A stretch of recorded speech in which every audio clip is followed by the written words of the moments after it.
Good evening dear students, how are you all. Welcome to shipping minds Meenu. हम कर रहे हैं यूनिट 3 एंड मैं फिर से अपना लॉन्ग वीडियो लेके आई हूँ आप लोगों के लिए। और अगर देखा जाए तो जो अभी एग्ज़ाम आने वाला है HTET का, जिसकी डेट्स फाइनल नहीं हुई हैं, 8 और 9 फरवरी पहले जो सुनने में आ रहा था वैसा नहीं है। 8 और 9 फरवरी को एग्ज़ाम नहीं हो पाएगा।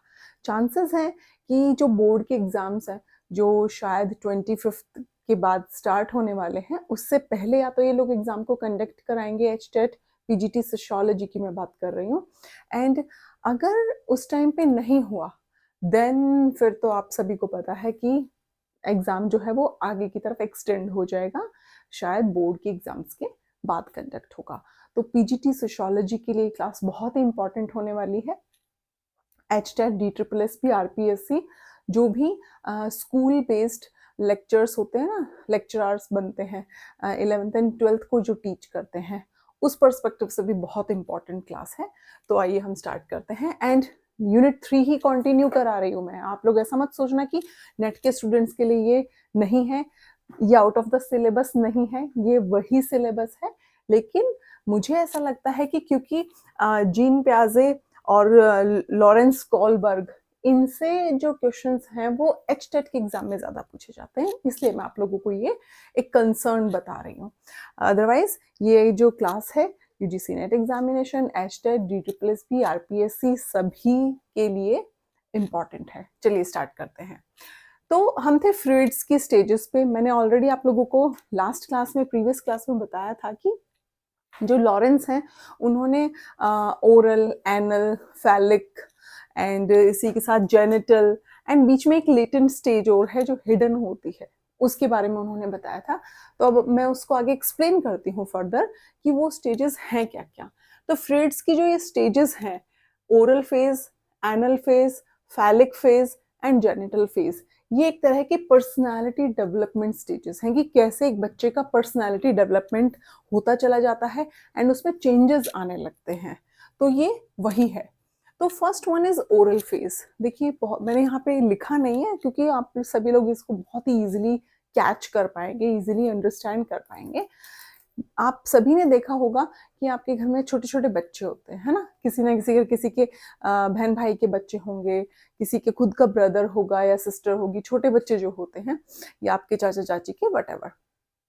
तो आपने देखा होगा कि जो जीरो से यानी पैदा हुआ है तब से 1 साल का जो बच्चा है, 2 साल का जो बच्चा है, 1 साल, वो क्या है, और ओरल स्टेज में है। ओरल स्टेज यानी उसको सिर्फ किस चीज, क्या इंपॉर्टेंट है कि जब उसको भूख लगी है तो उसको दूध पीना है, दूध पीना है और सो जाना है, दैट्स इट, बात खत्म। तो वो रोता है, जैसे उसको दूध मिलता है वो सो जाता है बच्चा, है ना, या फिर खेलना स्टार्ट कर देता है। तो ये होता है ओरल स्टेज यानी ओरल फेज, जिसमें बच्चे को सिर्फ अपने माउथ से रिलेटेड चीजों का अभी ज्ञान है। उसे बस ये पता है कि वो रोएगा जब उसे भूख लगी होगी बच्चा, या रोएगी एंड देन उसको फीड कराएंगे या दूध पिलाएंगे जैसे भी, और उसके बाद वो बच्चा चुप हो जाएगा, खेलने लगेगा या सो जाएगा। तो वो सिर्फ ओरल एक तरह से प्लेजर तक सीमित है, यानी उसका जो माउथ का रीजन है वो उसको प्लेजर दे रहा है।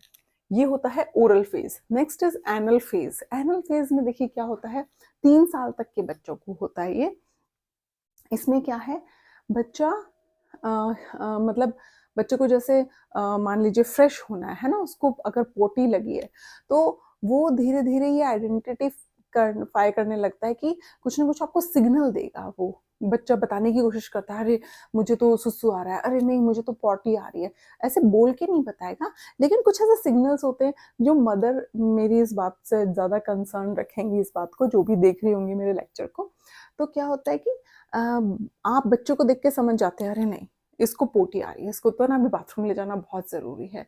वो होती है एनल फेज, उसको बोला जाता है एनल फेज। यानी बच्चा कंट्रोल करना सीखता है एक तरह से कि अच्छा मुझे सुसु आ रहा है, तो वो किसी ना किसी तरह का सिग्नल देगा। आप उसको टीच करेंगे कि कैसे, अगर उसको सुसु आया तो वो आपको कैसे बताए, उसको पॉटी करनी है तो वो आपको कैसे बताए। आप भी अपने बच्चों को टीच करते हैं, तो बच्चा एक तरह से उस चीज को कंट्रोल करके आपको सिग्नल देता है कि भाई मुझे पॉटी करनी है। तो ये होता है एनल फेज। देन फैलिक जो फेज है, उसमें क्या है, देखिए फैलिक फेज जो है इसकी वजह से सिगमंड फ्रॉइड को ज़्यादा क्रिटिसाइज़ किया गया था, क्योंकि जो फैलिक स्टेज है उसमें ऐसा नहीं है कि सिर्फ मेल्स की बात हो रही है, बात उसमें फीमेल्स की भी हो रही है। फैलिक फेज में क्या होता है, बच्चा डिफ्रेंशिएट करना स्टार्ट करता है, यानी 3 इयर्स से अबव का बच्चा, 3 to 6 इयर्स तक का बच्चा ये डिफ्रेंशिएट करना स्टार्ट करता है कि एक फीमेल का बॉडी पार्ट एक मेल के बॉडी पार्ट से कैसे अलग है। वो ये समझने लगता है धीरे धीरे कि फीमेल का बॉडी पार्ट अलग होते हैं एंड मेल्स के बॉडी पार्ट में क्या बेसिक डिफरेंस है। तो ये होता है फैलिक्स। लेकिन इसमें सिगमंड फ्रॉइड ने क्या एक, जिसकी वजह से उन्हें क्रिटिसाइज किया गया कि वो दोनों जेंडर की बात कर रहे हैं, है ना, दोनों सेक्स की बात कर रहे हैं, मेल की भी एंड फीमेल की भी, लेकिन उन्होंने टर्म यूज की फैलिक। फैलिक जो हो वो डिनोट करता है, मैंने आप लोगों को बताया था, मेल के जेनिटल पार्ट से, ठीक है। तो दैट मीन्स के मेल को ज्यादा इंपॉर्टेंस दी जा रही है, लेकिन बात वहां पर दोनों सेक्स की हो रही है, फीमेल की भी एंड मेल की भी। तो इसी वजह से उनको क्रिटिसाइज किया गया था। नेक्स्ट बीच में था लेटेंट। लेटेंट जो है वो हिडन वो होता है, फेज होता है जो आपको धीरे धीरे नजर आता है। And then genital phase. Genital phase में क्या है, इसमें जो आपका ये लगा लीजिए कि उससे पहले मैं फैलिक को एक्सप्लेन करती हूँ। फैलिक में 2 फेजेस आते हैं। जेनिटल वही है कि आप बड़े हो जाते हैं, देन आपको ये समझ में आने लगते हैं कि आपके जो बॉडी पार्ट्स हैं वो किस जिस तरह से आप में क्या होता है कि गर्ल्स में hormonal change, menstrual cycle start हो जाता है ना, पीरियड्स आने स्टार्ट हो जाते हैं, वो होता है जेनिटल फेज, यानी आप एडोलसेंस की तरफ बढ़ गए हैं। तो प्री एडोलसेंस की तरफ, यानी गर्ल्स में मेंस्ट्रुअल साइकिल स्टार्ट होता है एंड बॉयज में क्या होता है, बियर्ड आनी स्टार्ट हो जाती है हल्की हल्की, है ना। उनका जो वॉइस टोन है वो चेंज हो जाता है, एकदम से उनकी वॉइस ऐसे भारी भारी आवाज उनकी निकलना स्टार्ट हो जाती है, हार्मोनल चेंजेस उनमें आने स्टार्ट हो जाते हैं, वो होता है जेनिटल फेज। अब देखिए फैलिक जो स्टेज है, फेज है, उसमें 2 उन्होंने सिगमंड फ्रॉइड ने फेजेस बताए। First one is Oedipal phase and next one is Electra phase. इसमें क्या होता है, इसमें ये होता है, ये क्वेश्चन भी आ सकता है आपको एग्जाम में, और इनके लिए ना एक टर्म और यूज होती है, वो भी मैं यहाँ पे लिख देती हूँ, ऑडिपल फेज एंड इलेक्ट्रा फेज। इसको ऑडिपस कॉम्प्लेक्स भी बोला जाता है, याद रखिए, क्योंकि ये टर्म भी आ सकती है, ये भी आ सकती है, एंड इलेक्ट्रा कॉम्प्लेक्स, यानी दोनों में कॉम्प्लेक्स टर्म यूज कर दी गई है। तो समटाइम्स ऑडिपल फेज दिखाता है, समटाइम्स ऑडिपस कॉम्प्लेक्स नजर आता है कि ये है क्या, इसका मीनिंग क्या है। देखिए ऑडिपस कॉम्प्लेक्स और इलेक्ट्रा कॉम्प्लेक्स। ऑडिपस कॉम्प्लेक्स जो है इसका मीनिंग है, जब ये ऑडिपस को समझते हैं हम, when boy attract towards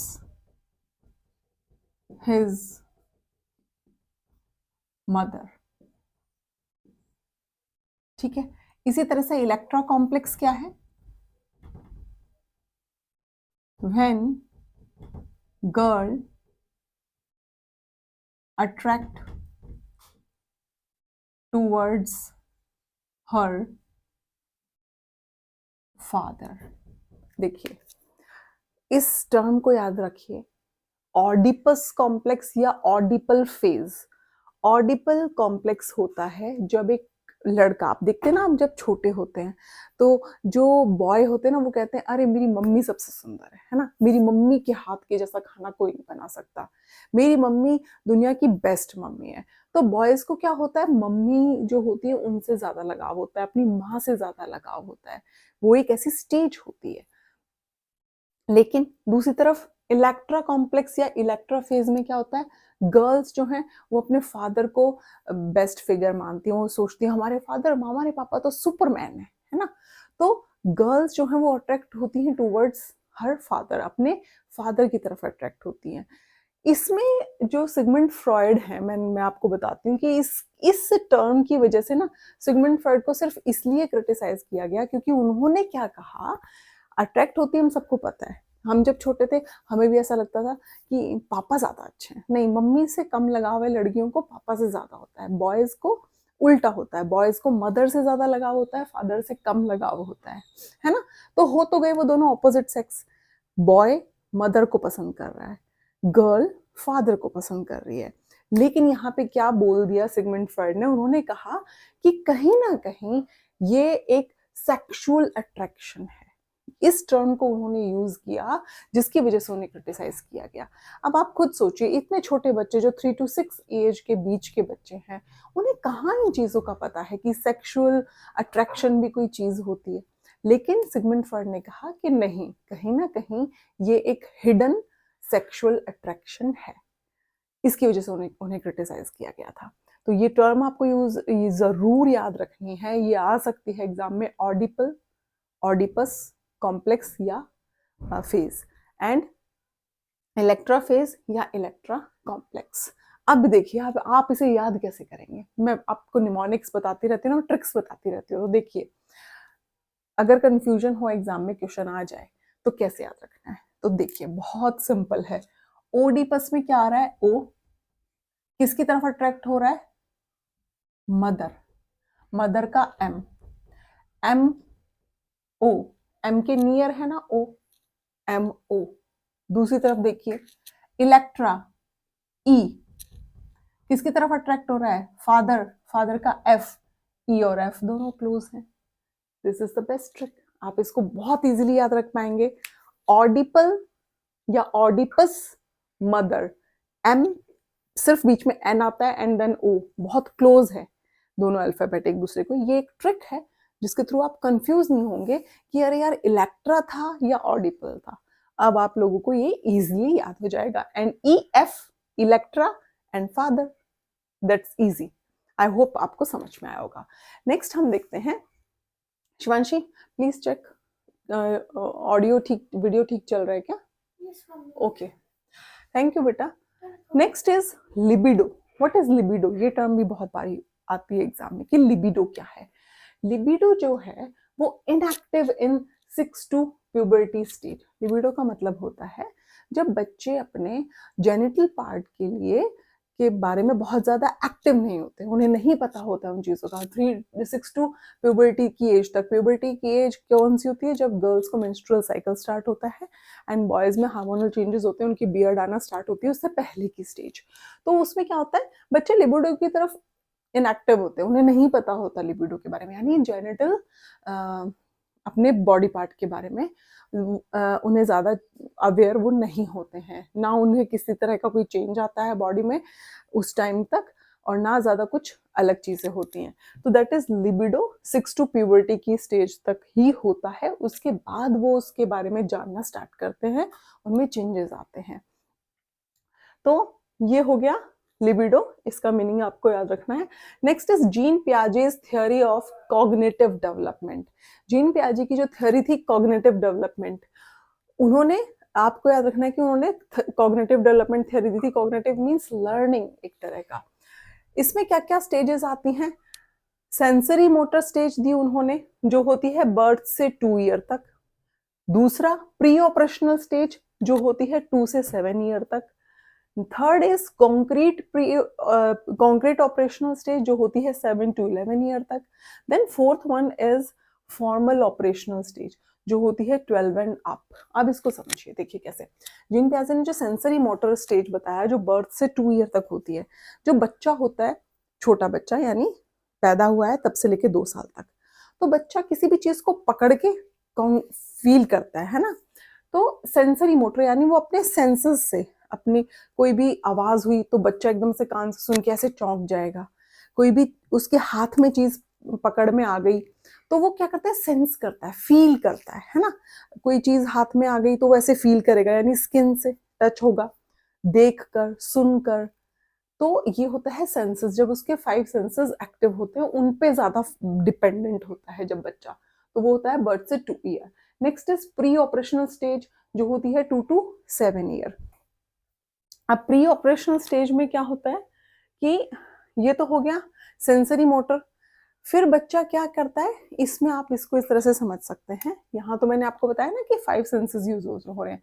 pre operational stage में होता है कि इसको आप ऐसे याद रख लीजिए, मान लीजिए जो सेंसरी मोटर है, उसमें जब बच्चे के हाथ में आप बॉटल दे देते हैं ना दूध की, तो वो समझ जाता है ये मेरा दुद्धू है, इसको मुझे पीना है, बॉटल है ना? तो वो समझ जाता है हाथ में लेने के बाद, उसको फ़ील करने के बाद, अच्छा ये मेरी दूध की बॉटल है। दूसरी तरफ प्री ऑपरेशनल स्टेज जब वो हो जाती है 2 से 7 ईयर, तब क्या होता है, बच्चे के सामने जब वो दूध की बॉटल रखी जाती है ना, तो उसको देख के पता लगा लेता है, अच्छा ये मेरा दूध है पीने का। तब उसको उसको टच करने के, फ़ील करने की ज़रूरत नहीं है, वो देख के भी बता सकता है।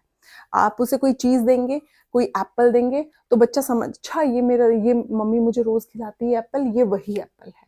अच्छा, आप उसको 1 ग्लास पानी देंगे, तो बच्चा ग्लास में डले हुए पानी को देख के समझ जाएगा, ये वाटर है जो मुझे पीना है।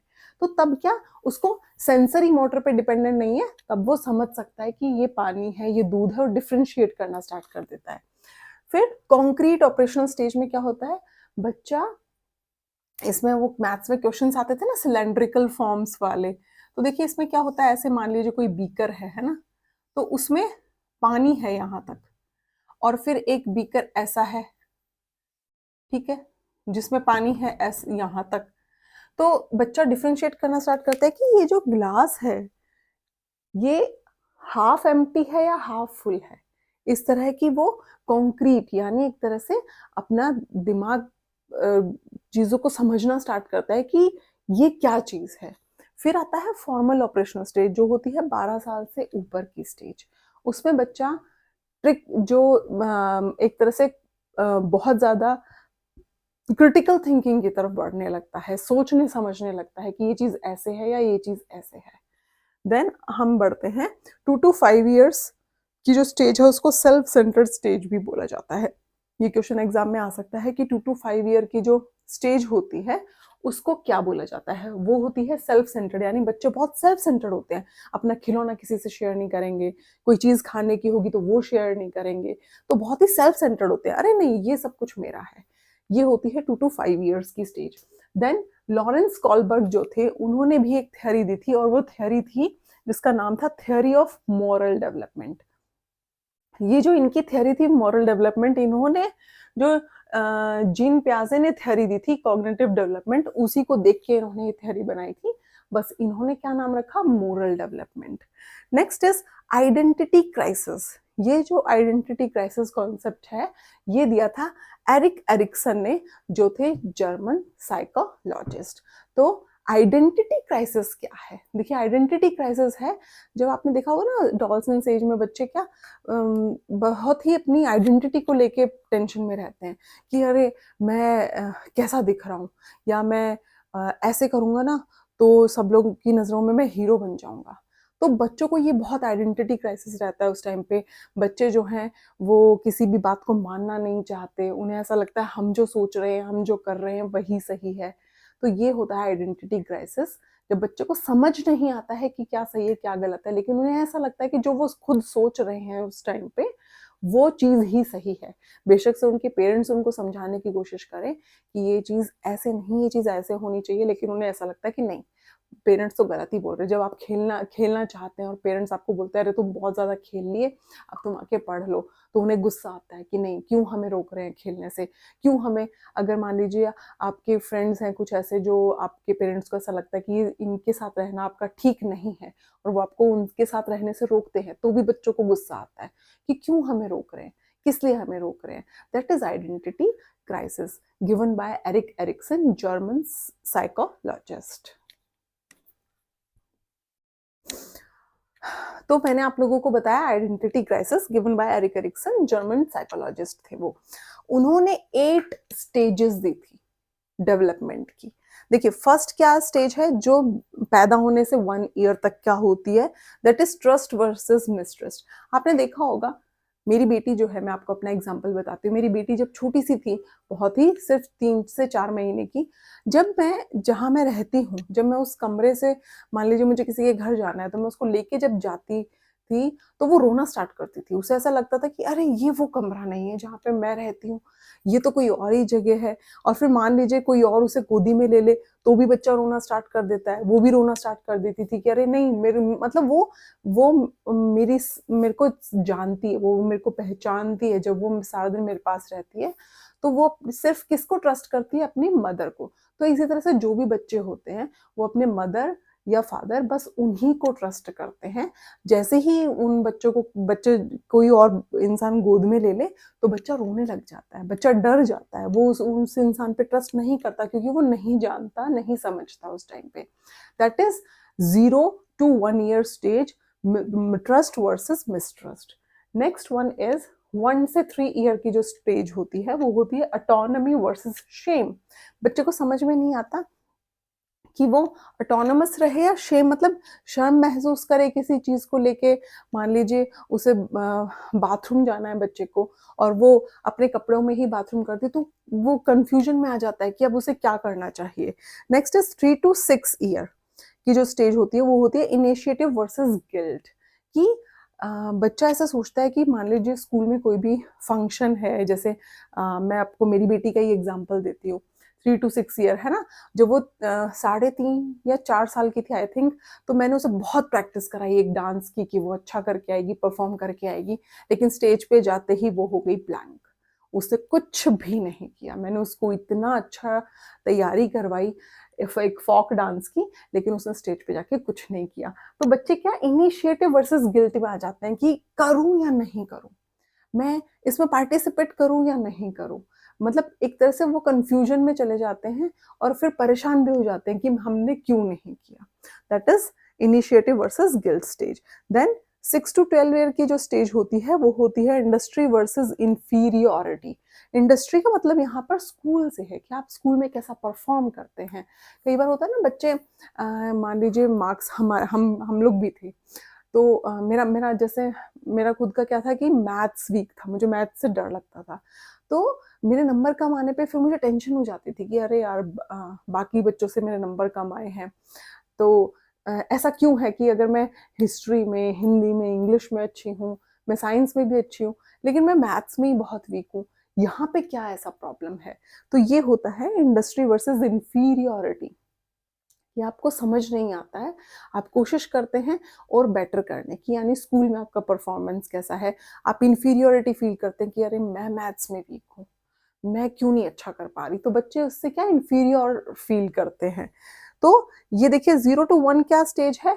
बॉन्ड स्टेज है ना, बिल्कुल छोटी ओरल स्टेज। फिर 1 to 3 प्ले स्टेज होती है बच्चों की। 3 to 6 जो है वो एक तरह से इसको भी बोलते हैं, कुछ मैं भूल गई हूँ। 6 to 12 होती है अडोलसेंस। देन 12 to 19 होती है प्री अडोलसेंस स्टेज। इसमें क्या होता है आइडेंटिटी वर्सेस कंफ्यूजन। बच्चे को समझ नहीं आता है कि वो क्या करे, क्या सही है और क्या गलत है। क्या वो जिस ग्रुप में रह रहा है वो आइडेंटिटी उसके लिए सही है या नहीं है। तो आइडेंटिटी क्राइसिस वाली ये स्टेज है। फिर 20 to 25 ये जो स्टेज है ये होती है एडोलसेंस, इंटीमेसीज वर्सेस आइसोलेशन। इस स्टेज में बच्चे जो हैं वो ऐसा सोचते हैं कि अरे किसी को पसंद नहीं करते, भैया आप पसंद करेंगे ना तो पता नहीं उस सामने वाला आपको पसंद करेगा या नहीं, है ना। होता है ना, बॉयफ्रेंड गर्लफ्रेंड्स होते हैं, तो आप कोई बॉयफ्रेंड बनाते हैं या गर्लफ्रेंड बनाते हैं, फिर आपको टेंशन रहती है कि उसे आप अच्छे लगेंगे या नहीं लगेंगे। तो खामखा बाद में मेंटल स्ट्रेस हो किसी तरह का, उससे अच्छा आइसोलेशन में चले जाओ, यानी अकेले रहो, दैट इज बेस्ट। तो वो होती है 20 to 25 intimacies versus isolation stage. Next is 26 to 64 generativity versus stagnation, यानी आप मेच्योर हो चुके होते हैं कंप्लीटली स्टेज में। आपको अच्छे से समझ में आते हैं अपने डिसीजंस, राइट रॉन्ग क्या है क्या नहीं है, कैसे बच्चों को डायरेक्शन देनी है, कैसे अपनी लाइफ को स्मूथली रन करना है, ये वो स्टेज है। एंड देन 65 से डेथ तक वो क्या, इंटीग्रिटी वर्सेस डेस्पेयर। कि अरे चलो अब हमने सारे अपनी जो रिस्पॉन्सिबिलिटीज थी वो फुलफिल कर दी है, अब हम आराम से रह सकते हैं। अब हम चाहे संत बने, चाहे महात्मा बने, चाहे कुछ ना ही करें, कोई फर्क नहीं पड़ता। तो वो होती है इंटीग्रेटेड वर्सेस डेस्पेयर स्टेज, जो होती है 65 एंड डेथ तक आपकी चलती है। तो ये था हमारा आज का लेक्चर। अगर आप लोगों को कहीं भी किसी तरह की कन्फ्यूजन हो, कुछ समझ में ना आए, तो आप कमेंट सेक्शन में मैसेज ड्रॉप कर सकते हैं। एंड मैं एक चीज़ और बोलना चाहूँगी, मेरे पास मैसेज आया था कि मैम आप नोट्स प्रोवाइड करा सकते हैं, तो मैं ज़रूर आपको नोट्स दे सकती हूँ, बट वो पेड होंगे। मैं आप लोगों के साथ अपना एक नंबर भी ज़रूर शेयर करती हूँ, उस पे आप मुझे कॉल करके, और मैं अभी उस नंबर पे व्हाट्सएप पे नहीं हूँ, मैं उस पे एक्टिव कर लूँगी व्हाट्सएप भी, तो आप वहाँ पर मुझे या फिर मैं एक ग्रुप बना दूँगी, वो बेस्ट रहेगा। एक सोशियोलॉजी का ग्रुप, दैट इज़ बेस्ट। मैं पहले ग्रुप बनाती हूँ, फिर आप लोगों के साथ शेयर करती हूँ, और जो नोट्स हैं, वो चार्जेबल रहेंगे, मैं आपको प्रोवाइड करा दूँगी, नो इश्यूज़। आप लोग मुझे मैसेज ड्रॉप कर देना, एंड लेक्चर के बारे में ज़रूर बताना कि आप लोगों को क्लियर हुई हैं चीज़ें या नहीं। And please don't forget to like, subscribe and share my YouTube channel shaping minds Meenu. Thank you so much, bye bye.